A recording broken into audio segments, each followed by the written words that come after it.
Sebanyak 88 jurnalis dari berbagai media massa mengikuti kunjungan apostolik Paus Fransiskus ke Asia Pasifik. Dalam kesempatan ini, para jurnalis berkesempatan bertanya langsung kepada Bapak Suci. Seperti apa cerita mereka dan berikut liputan selengkapnya untuk Anda.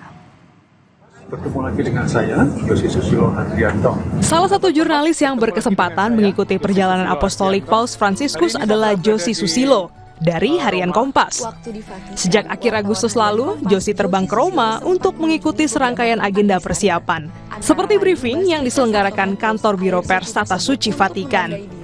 Josi melaporkan perjalanan Paus di Asia Pasifik dan juga melaporkan apa yang menjadi keprihatinan dan gagasan yang ingin disampaikan Paus kepada dunia. Menggembirakan ya sebagai seorang wartawan saya bahagia. Pengalaman yang saya pikir dalam pengalaman jurnalis saya selama lebih dari 20 tahun ini sesuatu yang unik karena ada perjumpaan langsung dan kemudian itu mempunyai energi yang menggerakkan, semacam energi kreatif yang kemudian menggerakkan gitu. Bagi saya sendiri sebagai seorang wartawan kan kita tuh dipanggil, terutama Kompas ya kita untuk menyuarakan suara yang orang-orang yang tak bersuara. Nah, Paus kan terlibat dalam situasi itu dan energi. Selain itu, Camille, jurnalis dari media Prancis di Roma, juga mengikuti perjalanan Paus Fransiskus di 4 negara. Camille kagum dengan keberagaman dan jurnalis Indonesia yang bekerja tanpa melihat identitas, agama, suku, dan juga ras. In this stadium, the thing I see is like the number of people in this country. It's amazing. It's incredible to see all these communities, all this color in the stadium. It shows something different about Indonesia Church, and I think it has some things to say to the world. This kind of church is uncommon.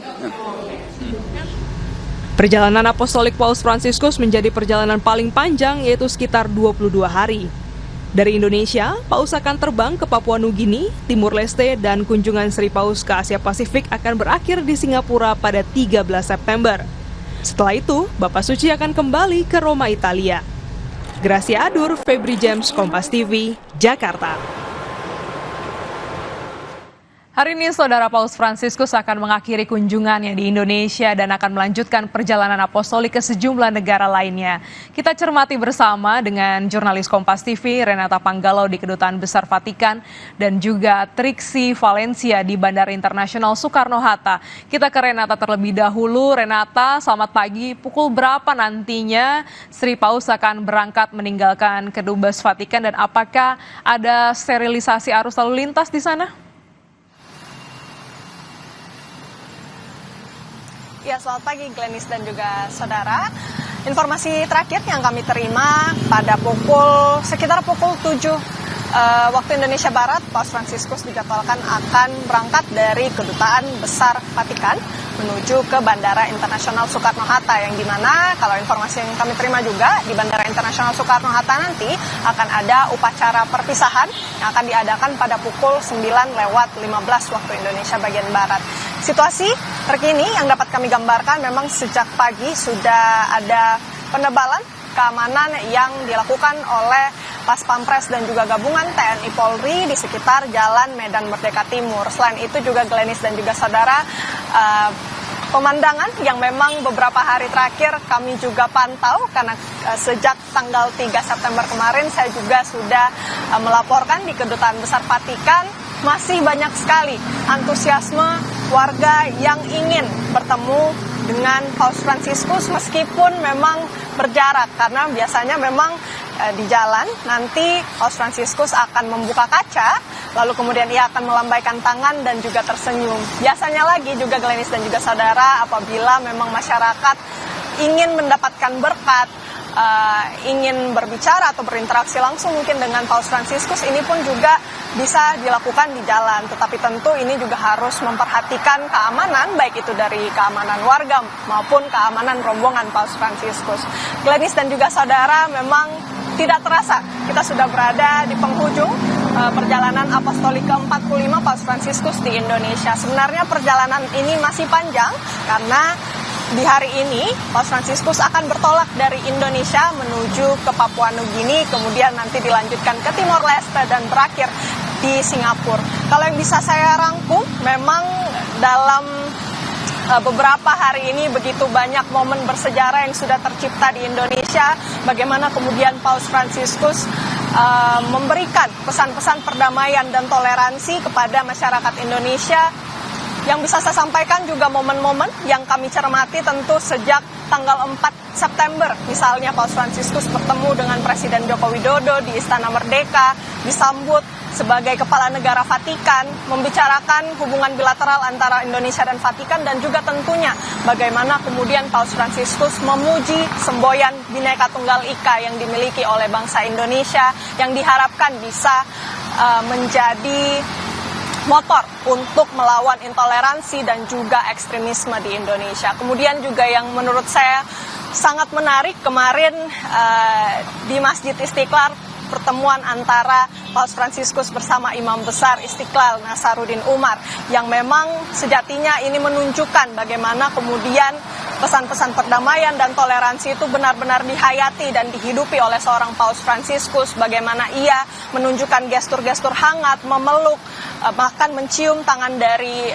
Imam Besar Istiqlal, dan Imam Besar Istiqlal pun juga turut mengecup kening dari Paus Fransiskus. Begitu luar biasa bagaimana kemudian contoh nyata itu dipertontonkan kepada masyarakat, dan tentu bisa menjadi inspirasi untuk kita masyarakat Indonesia, bagaimana kemudian bisa terus menjaga toleransi yang ada tercipta lintas agama, tidak hanya antara Islam dan Katolik, namun seluruh agama yang ada di Indonesia. Kemarin juga dalam deklarasi Istiqlal disampaikan bagaimana kemudian dari berbagai agama, baik itu Islam, Katolik, Kristen, Buddha, Konghucu, Hindu, bahkan penganut kepercayaan pun diajak untuk bersama-sama menyepakati bagaimana kemudian bisa memberantas isu dehumanisasi, isu kerusakan lingkungan, dan diharapkan juga tidak hanya berhenti pada pemikiran-pemikiran ataupun kesepakatan saja, namun tindak nyata bagaimana kemudian pemimpin-pemimpin dunia bisa mengikuti kesepakatan tersebut sesuai dengan ajaran yang dianut oleh pemimpin negara. Jadi memang Glenis dan juga saudara, begitu banyak pesan-pesan perdamaian dan toleransi yang sudah dipertontonkan oleh Paus Fransiskus, dan kemudian akan kita cermati nantinya pada pukul berapa persisnya Paus Fransiskus akan bertolak dari Kedutaan Besar Vatikan menuju Bandara Internasional Soekarno-Hatta. Glenis. Terima kasih Renata Panggalo dari Kedutaan Besar Vatikan. Kita bergeser ke Bandara Soekarno-Hatta jelang kepulangan Paus Fransiskus. Sudah bersiap jurnalis Kompas TV, Triksi Valencia. Selamat pagi, Triksi. Setelah melakukan perjalanan apostolik ke Indonesia, kemana lagi negara yang akan dikunjungi Paus Fransiskus, dan seperti apa persiapan, informasinya akan ada perpisahan begitu ya sebelum Paus berangkat? Selamat pagi Glenis dan juga saudara, betul sekali ini adalah hari terakhir Paus Fransiskus berada di Indonesia, yang berarti nanti akan ada perpisahan yang dilakukan, lalu kemudian juga nanti Paus Fransiskus akan bertolak ke Papua Nugini terlebih dahulu, baru nanti ada beberapa negara lanjutannya seperti Timor Leste dan terakhir ke Singapura sebelum akhirnya menutup perjalanan apostoliknya pada tanggal 13 September 2024 dan kembali ke Vatikan. Nah, terkait dengan persiapan di Bandara Soekarno-Hatta, lebih tepatnya di area VIP, memang sudah ada persiapan sterilisasi dan juga pengamanan yang ditingkatkan. Untuk lebih jelasnya, Glenis dan juga saudara akan ditunjukkan melalui juru kamera Kompas TV Ricky Sultana, seperti apa suasana di VIP Bandara Soekarno-Hatta saat ini, di mana terlihat memang sudah steril di sini. Ini baik dari kendaraan hanya diperbolehkan untuk menurunkan penumpang saja, lalu kemudian diarahkan untuk segera keluar ya dari area kedatangan ini. Nah, kemudian juga kalau kami melihat sudah banyak sekali beberapa pihak yang memang akan nanti mengantar Paus Fransiskus maupun juga menyambut Paus Fransiskus di VIP Bandara Soekarno-Hatta. Nah, kemudian juga kalau misalnya kita melihat di sebelah kanan, selain ada sterilisasi, ada juga pengamanan-pengamanan yang kemudian kembali dikerahkan di area VIP Bandara Soekarno-Hatta. Bukan hanya di VIP Bandara Soekarno-Hatta saja, tapi juga nanti akan ada di area sekitar Bandara Soekarno-Hatta, seperti misalnya nanti ada patroli dan juga beberapa posisi yang ditetapkan untuk dijaga ataupun juga dikawal. Nah, ini terlihat ada beberapa personel gabungan, ada puluhan kalau kami melihat dari TNI maupun juga Polri, dari Brimob, dan juga tadi ada tim Gegana tentu saja yang kemudian menyisir tempat, dan juga ada alutsista yang memang sudah menjadi SOP ataupun juga protokol pada saat mengawal dan juga menjaga area di tamu-tamu VIP. Nah, kemudian juga yang menarik nantinya Paus Fransiskus akan dikawal ataupun juga akan ditemani oleh Menteri Agama Republik Indonesia Yakut Kolil, lalu kemudian ada Dewan Pertimbangan Presiden Republik Indonesia Bapak Gandhi Sulistianto, Duta Besar Indonesia untuk Tahta Suci Michael Trias Kuncahyono, dan juga ada perwakilan Vatikan seperti dari Uskup Agung Jakarta Kardinal Ignatius Suharyo, Ketua Konferensi Wali Gereja Indonesia Monsignor Antonio Subianto, Duta Besar Tahta Suci untuk Indonesia Uskup Piero Piopo, dan juga Sekretaris Kedutaan Tahta Suci Vatikan Pastor Michael Andrew. Dan juga ada Ketua Panitia Kunjungan Apostolik Paus Fransiskus ke Indonesia yakni Ignatius Jonan. Itu adalah nama-nama yang rencananya nanti juga akan mengawal ke perjalanan Paus Fransiskus selanjutnya. Dan yang juga kami mendapatkan informasinya, Garis dan juga saudara, bagaimana Paus Fransiskus masih mempertahankan kesederhanaannya kalau selama ini menggunakan kendaraan yang sederhana begitu ya, dan juga kedatangan ke Indonesia menggunakan pesawat komersil.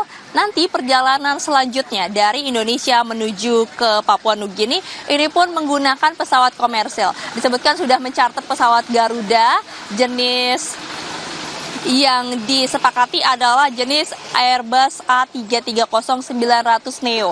Disebutkan ini pesawatnya tidak mengalami modifikasi ataupun juga ada fasilitas first class. Nah, ini sebenarnya sebelumnya sudah ditawarkan kepada Paus Fransiskus dengan pesawat jenis yang lain yang memiliki fasilitas first class. Akan tapi ditolak oleh Paus Fransiskus dan meminta jenis yang lain, sehingga pesawat Airbus jenis inilah yang kemudian nanti akan mengantar dan perjalanan dari Indonesia menuju ke Timor Leste.